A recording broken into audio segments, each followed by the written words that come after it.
दिल्ली में टीएमसी की महिला सांसद काकोली घोष ने ममता बनर्जी पर किया बड़ा खुलासा। ममता बनर्जी के साथ हुआ खेला, टीएमसी के 22 सांसदों ने एनडीए को दिया अपना समर्थन। We are 20 MPs who have requested Honorable Speaker for separate seating. TMC सांसद काकोली घोष ने ममता बनर्जी को दिखाए बागी तेवर, कहा सिर कट जाएगा लेकिन झुकूंगी नहीं। मेरा सर कटेगा लेकिन झुकेगा नहीं, मैं बहुत सह लिया। दिल्ली में इंडी गठबंधन की बैठक में ममता बनर्जी टीएमसी सांसद इंडी गठबंधन से हुए बाहर। पश्चिम बंगाल में ममता बनर्जी और टीएमसी के साथ लगातार खेला हो रहा है। इस बीच बड़ी खबर ये सामने आ रही है कि अब विधायक के गुट के बाद अब जो सांसदों का एक धड़ा है वो ममता बनर्जी के खिलाफ बागी तेवर अख्तियार कर चुका है। जी हां, इस वक्त की बड़ी खबर सामने आ रही है जहां पर यह दावा किया जा रहा है कि टीएमसी के 22 सांसद अब एनडीए को अपना समर्थन देने जा रहे हैं। वहीं दूसरी ओर ममता बनर्जी के बेहद करीबी और टीएमसी की महिला सांसद काकोली घोष ने ममता बनर्जी को लेकर के बड़ा दावा किया है और उन्होंने ये कहा है कि हमारे साथ जो 20 टीएमसी के सांसद हैं वो अब एनडीए को अपना समर्थन देंगे। इसी के साथ ही 2 अन्य सांसदों ने भी इन्हीं बागी सांसदों के साथ शामिल होने का फैसला लिया है, यानी कि यह संख्या 20 से बढ़कर के 22 हो गई है। 22 सांसद जो हैं वो अब ममता बनर्जी और अभिषेक बनर्जी का साथ छोड़ करके एनडीए में शामिल हो रहे हैं, एनडीए को अपना समर्थन दे रहे हैं। अब जहां ममता बनर्जी दिल्ली में इंडी गठबंधन की बैठक में शिरकत करने के लिए पहुंची, इंडी गठबंधन में उन्होंने आगे की रणनीति को लेकर के चर्चा की, साथ ही उन्होंने अरविंद केजरीवाल से मुलाकात की। तो वहीं दूसरी ओर ममता बनर्जी के साथ एक बड़ा खेला हो गया। आपको बता दें कि काकोली घोष और ऋता बनर्जी के नेतृत्व वाली असली टीएमसी ने यह ऐलान किया है कि वो इंडी अलायंस का हिस्सा नहीं रहेंगे, यानी कि इंडी गठबंधन से बाहर होने का फैसला जो है वो काकोली घोष और ऋता बनर्जी ने किया है। आपको याद दिला दें कि काकोली घोष के साथ 22 सांसदों का समर्थन है, वहीं ऋता बनर्जी के साथ तकरीबन 60 विधायक है जो अब ममता बनर्जी को अपना बागी तेवर दिखा रहे हैं। आपको बता दें कि तृणमूल कांग्रेस का अंदरूनी संकट सोमवार को उस वक्त और ज्यादा गहरा गया जब ममता बनर्जी की बेहद करीबी और पार्टी की वरिष्ठ सांसद काकोली घोष दस्तीदार ने दावा किया कि पार्टी के करीब 20 सांसदों ने एनडीए का समर्थन करने का फैसला लिया है। उन्होंने कहा कि इस फैसले से लोकसभा अध्यक्ष ओम बिरला को अवगत करा दिया गया है। बता दें कि काकोली घोष ने आक्रामक तेवर दिखाते हुए कहा कि मेरा सर कट सकता है लेकिन मैं झुक नहीं सकती। उन्होंने कहा कि मैंने पिछले 40 वर्षों में बहुत कुछ सहन किया है। आप भी सुनिए क्या कुछ काकोली घोष ने ममता बनर्जी को बागी तेवर दिखाते हुए कहा। मैं 84 से ममता बनर्जी के साथ हूं और 96 से लेकर 2001 तक 2005 में काउंसिलर इलेक्शन में मुझे लड़ाया, मैं लड़ गई। और किसके खिलाफ लड़ी? वहां तब बामफ्रंट थे, कहीं चीफ मिनिस्टर के खिलाफ, कहीं चीफ व्हिप के खिलाफ, कहीं मेयर के खिलाफ। मैं तो लड़ते लड़ते यहाँ आई हूँ। मेरे, आप जानते कि नहीं है मुझे पता नहीं, मेरे मामा जी, खुद का मामा, ये 5 दफे का सांसद थे, 5 या 7 दफे राज्यसभा लोकसभा मिलाकर कम्युनिस्ट लीडर थे। और मेरे जेठ जी पश्चिम बंगाल में मंत्री रह चुके। मेरा दादाजी फ्रीडम फाइटर थे, स्वतंत्रता सेनानी। मेरा पिताजी भी लड़ते लड़ते मरे। मैं उस फैमिली से हूँ। मेरा सर कटेगा लेकिन झुकेगा नहीं, मैं बहुत सह लिया। ऐसा जो विश्वासघात बोलता है उनको ये याद रखना चाहिए कि मैं 2011 में ममता बनर्जी मुख्यमंत्री बनने का बाद यहाँ नहीं आई। मैं 40 साल से यहाँ लड़ रही हूँ और मैं जैसे कहा, ये लोग का बात को मुझे कुछ असर नहीं होता मुझ पर। लोकसभा इस बीच ममता बनर्जी को एक और बड़ा झटका लगा है। खबर है कि टीएमसी के 2 और सांसद बागी गुट में शामिल होने वाले हैं, यानी कि अब टीएमसी के बागी सांसदों की कुल संख्या बढ़कर के 22 हो गई है। टीएमसी के बागी सांसदों की ओर से एनडीए का समर्थन करने वाला एक पत्र लोकसभा स्पीकर ओम बिरला को भेज दिया गया है, जिससे अब लोकसभा में एनडीए की संख्या 314 हो जाएगी, यानी कि 292 उनकी संख्या पहले से थी और अब टीएमसी के 22 सांसद उनका समर्थन करते हैं तो ऐसे में एनडीए की जो संख्या है वो 314 हो जाएगी। आपको बता दें कि लोकसभा सांसद काकोली घोष ने बाकायदा दिल्ली में एक प्रेस कॉन्फ्रेंस का आयोजन किया। दिल्ली वही स्थान जहां पर इस वक्त ममता बनर्जी भी मौजूद है, इंडी गठबंधन में शिरकत कर रही हैं। लेकिन इस बीच दिल्ली में मौजूद ममता बनर्जी को दिल्ली से ही उनकी करीबी काकोली घोष ने बड़ा झटका दिया और क्लियरली उन्होंने ये बागी तेवर दिखाया कि सिर कट सकता है लेकिन झुक नहीं सकता। हालांकि इस बीच उन्होंने मीडिया को दिए बयान में कहा कि हम 20 सांसदों ने स्पीकर से अलग बैठने की व्यवस्था करने का अनुरोध किया है। हम पश्चिम बंगाल के विकास के लिए केंद्र और राज्य सरकार के साथ मिलकर के काम करेंगे। साथ ही हम पिछले कुछ वर्षों में पश्चिम बंगाल में फैली अराजकता, कुशासन और बेरोजगारी के खिलाफ हैं। आप भी सुनिए क्या कुछ काकोली घोष ने कहा।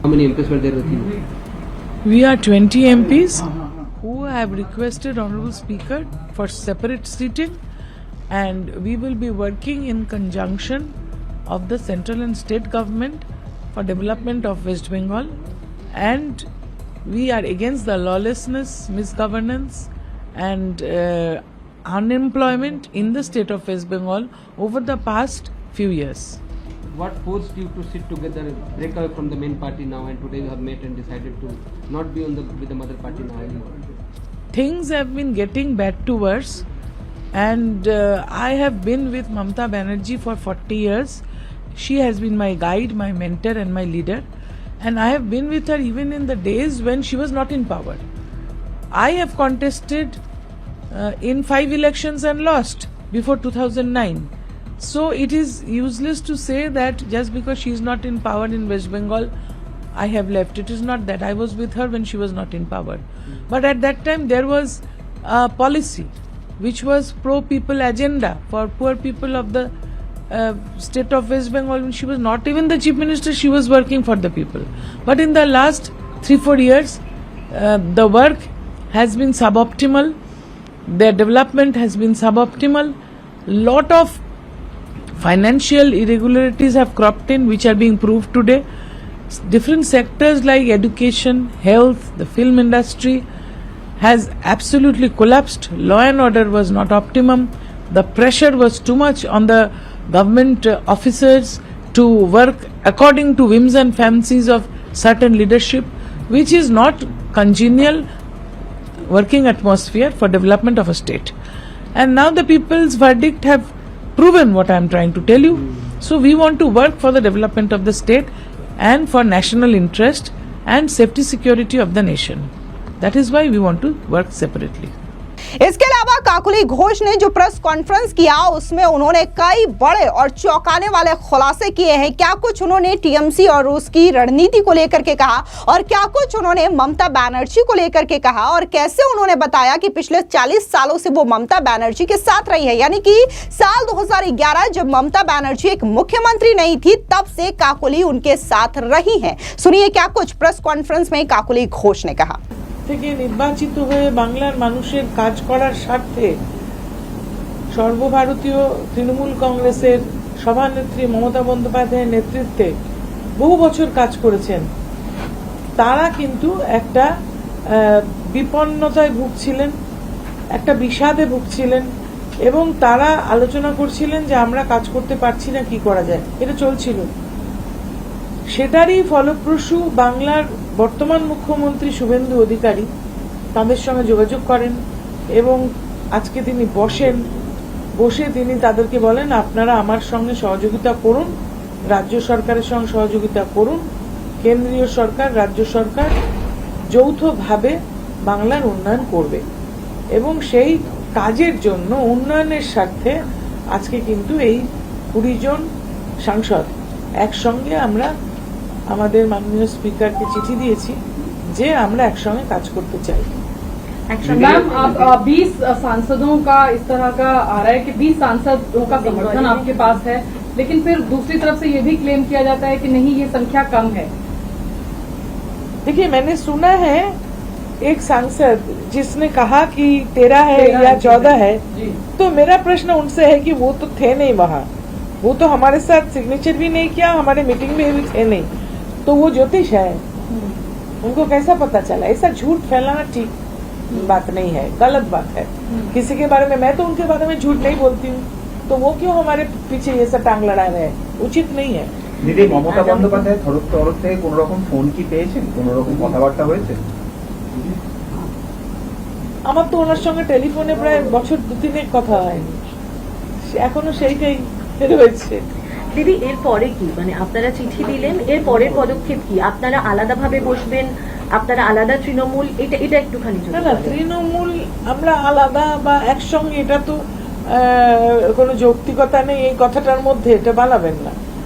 আমরা আলাদাভাবে কেন্দ্রীয় সরকার এবং রাজ্য সরকারের সঙ্গে সহযোগিতা করে উন্নয়নের স্বার্থে সার্বিকভাবে বাংলার উন্নয়ন এবং যার যার কনস্টিটিউয়েন্সির উন্নয়ন, আমাদের সংসদীয় এলাকায় কাজ পিছিয়ে যাচ্ছে, সেইগুলো এগিয়ে নিয়ে যাওয়ার জন্য আমরা আলাদা হয়ে বসতে চাইছি। मैम मुख्य वजह क्या रही मैम, क्या खास वजह है कि आपने ये इतना बड़ा फैसला, ये 20 सांसदों ने अलग से एक, क्या आप एनडीए को क्या एक अलग से दल बना करके उस तरफ जाएंगे या फिर किस तरह से आगे की रणनीति? देखिए, आगे चल के पता चलेगा कि क्या होगा। अभी के लिए ये काफी नहीं है कि हम लोग काम करना चाहते हैं, बंगाल के लिए काम करना चाहते हैं, देश के लिए काम करना चाहते हैं, भारत को सुरक्षित रखने के लिए काम करना चाहते हैं। ये बहुत अहम मुद्दा है। मुझे पता नहीं आप समझते हैं कि नहीं, इससे ज्यादा मैं बोलूंगी भी नहीं, लेकिन देश का मुद्दा हमारे लिए बहुत अहम है। ममता बनर्जी ने रीच आउट करने की कोशिश की, क्या आपसे बात करने की कोशिश? कोई नहीं किया, कोई भी उधर से रीच आउट करने की कोशिश नहीं की।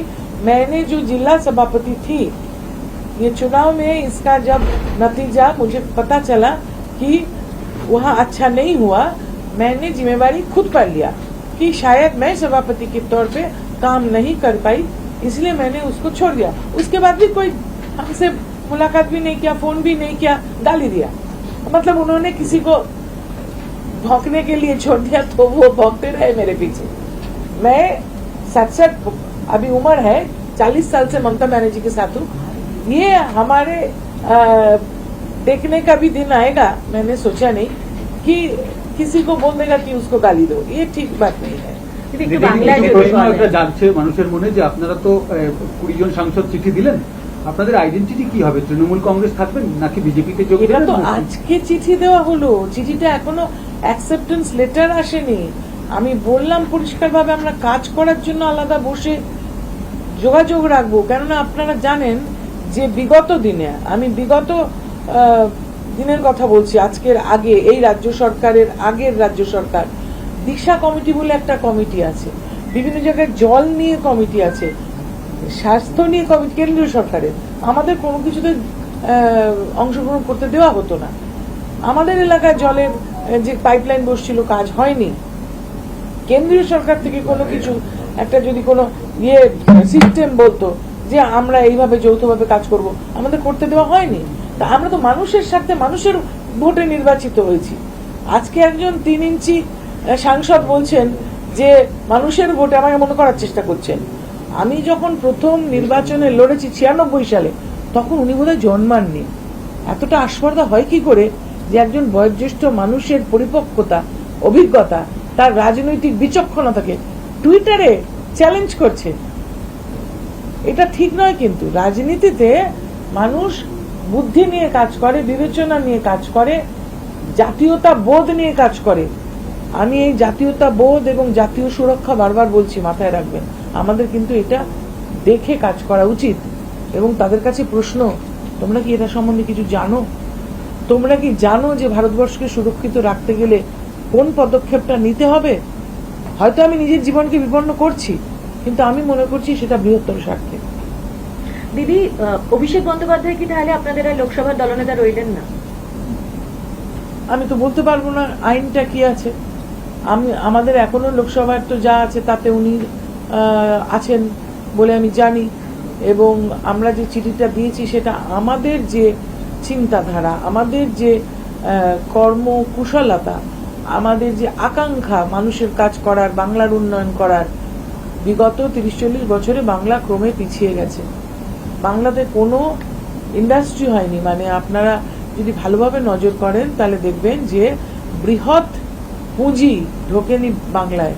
বাংলাতে অর্থনীতি ক্রমে পিছিয়ে পড়ছে, 1,500 টাকা মাসে কাউকে হাতে দিলে তাকে কিন্তু সারা মাসের জন্য বা সারা জীবনের জন্য স্বনির্ভর করা হয় না। স্বনির্ভর করতে গেলে শিক্ষা, স্বাস্থ্য এবং তাকে হাতের যে কর্মকুশলতা সেই দিকে এগিয়ে নিয়ে যেতে হয়। সেটা কিন্তু বাংলায় হয়নি। 3-4 দশক ধরে বাংলা সেইভাবে পিছিয়ে আছে। এবং যদি মনে করেন শিল্পায়ন এতটাই পিছিয়ে আছে যে বাংলার থেকে লক্ষ লক্ষ শ্রমজীবী মানুষ অন্য রাজ্যে যাচ্ছে কাজ করতে, এটা তো এক্সপেক্টেড নয়। আমরা তো চাই বাংলার যুবক যুবতীরা চাকরি পাক, শিক্ষায় অগ্রগতি হোক, কেননা বাংলা একসময় উর্ধা ছিল।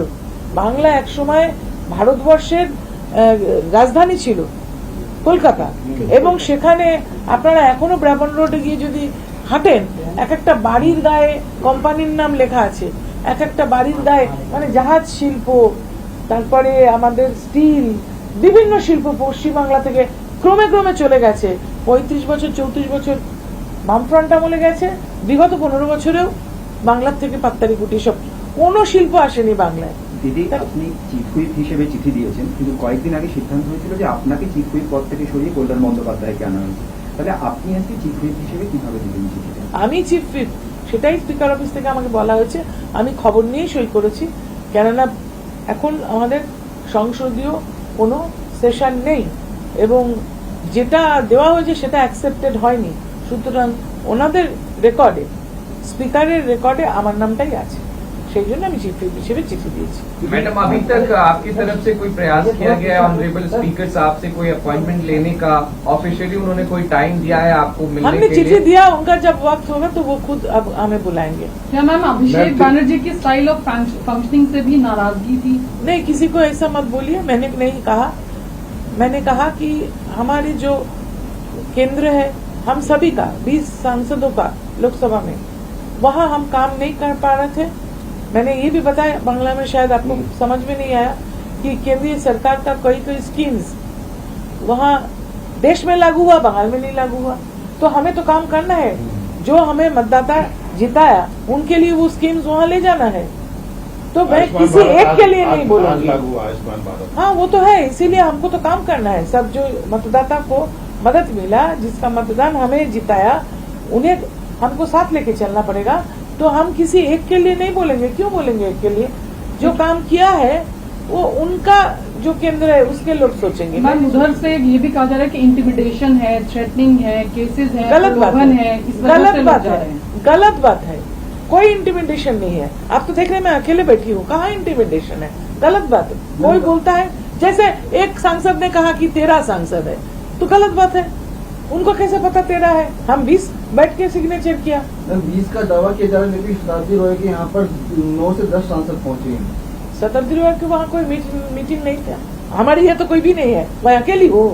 क्या फजूल बातें कर रहे हैं? मैं तो अकेली बैठी हूँ यहाँ। আপনাকে যেহেতু আপনাকে আপনি তৃণমূলের সঙ্গে দূরত্ব বজায় রাখছেন, আপনাকে বিশ্বাসঘাতক বলা হচ্ছে এবং একটা প্রশ্ন উঠছে যে যদি তৃণমূল রাজ্যে জিততো এবারে ভোটে, তাহলে কি আপনারা এই সিদ্ধান্ত নিতেন? কে বিশ্বাসঘাতক বলছে জানি না, বললে ভালো তো জানতে পারতাম। কেননা আপনি আমায় বাধ্য করলেন। আমি যদিও পাস্টের কথা বলতে চাইনি, যে আমি 40-42 বছর মমতা ব্যানার্জির সঙ্গে আছি। আমি প্রথম নির্বাচনে লড়াই করেছি, ওনারই দেওয়া টিকিট 96 সালে। বুদ্ধবাবু ছিলেন আমাদের মুখ্যমন্ত্রী, বুদ্ধদেব ভট্টাচার্য, তার বিরুদ্ধে রাত্রির বেলা বন্দুক দেখিয়ে আমাদেরকে ছিটকালিকাপুরে আটকে রাখা হয়েছিল। তারপরে 98 সালে দল তৈরি হওয়ার পরে প্রথম আমি ওনারই দেওয়া টিকিটে জোড়াফুল প্রতীক চিহ্নে ডায়মন্ড হারবারে লড়াই করেছি। 99 সালে হাওড়ায় লড়াই করেছি। 2001-এ বালিগঞ্জ বিধানসভায় লড়াই করেছি। আমি লড়তে লড়তে এখানে এসেছি, মার খেতে খেতে এখানে এসেছি। রাস্তায় ফেলে পুলিশ মেরেছে সিপিএম এর আমলে। সিঙ্গুর আন্দোলনে ওখানে রাত্রির বেলা ভিতরে ঢুকে ঢুকে যারা আহত হতেন পুলিশের মারে তাদের চিকিৎসা করেছি। এখনো এখানে অনেক সংবাদ মাধ্যমের মানুষ, অনেক রাজনৈতিক কর্মী জীবিত আছেন যারা তার প্রত্যক্ষদর্শী।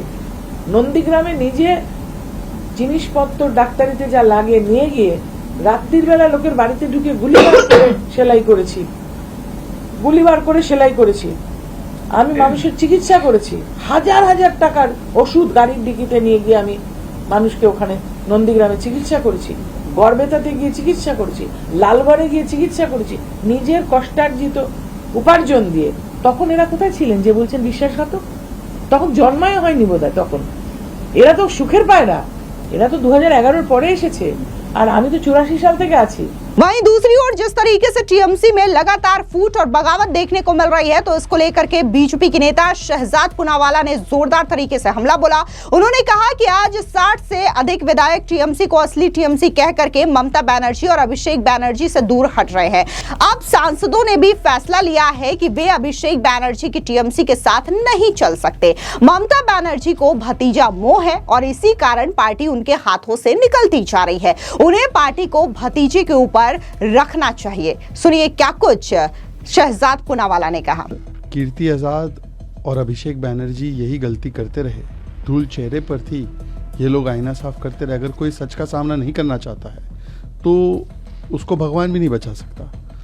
और ये बात केवल टीएमसी की इंटरनल अंदरूनी बात है। सवाल ये पैदा होता है कि 60 से अधिक विधायक भी आज तृणमूल कांग्रेस को असली तृणमूल कांग्रेस बोलकर ममता बनर्जी और अभिषेक बनर्जी से दूर हट रहे हैं। और अब सांसदों ने भी ये निर्णय लिया है कि वो तृणमूल कांग्रेस जो अभिषेक बनर्जी वाली है उसके साथ नहीं चल सकते।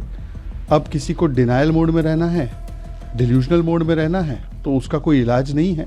परंतु हाँ, ये पुत्र मोह में किस प्रकार से पार्टियां बर्बाद होती, इसके कई उदाहरण हैं। कांग्रेस है, टीएमके है, आरजेडी है, यूबीटी सेना है, एनसीपी शरद पवार है, और अब टीएमसी भी। क्योंकि पुत्र मोह, भतीजा मोह है ममता बनर्जी को, इसलिए पार्टी उनके हाथ से निकलती जा रही है। उनको पार्टी को भतीजे के ऊपर रखना चाहिए। कुल मिलाकर के ममता बनर्जी की टीएमसी पूरी तरीके से टूट और बगावत का सामना कर रही है। पहले तो पार्षदों ने लगातार इस्तीफों की झड़ी लगा दी, उसके बाद विधायकों ने अलग गुट बना करके उनका कहना है कि वो असली टीएमसी का नेतृत्व कर रहे हैं। और अब टीएमसी की वरिष्ठ सांसद और ममता बनर्जी की बेहद करीबी रही काकुली घोष ने भी बकायदा ये ऐलान कर दिया है कि 20 जो सांसद हैं वो अपना समर्थन जो है एनडीए को कर रहे हैं। साथ ही 2 और सांसद इसमें शामिल हो गए हैं जो अपना समर्थन इन बागी सांसदों के साथ दिखा रहे हैं। यानी कि कुल मिलाकर के 22 ऐसे टीएमसी के सांसद हैं जो कि एनडीए को अपना समर्थन दे रहे हैं। फिलहाल इस पूरी खबर को लेकर के आपकी क्या राय है, कमेंट सेक्शन में जरूर बताएं। धन्यवाद।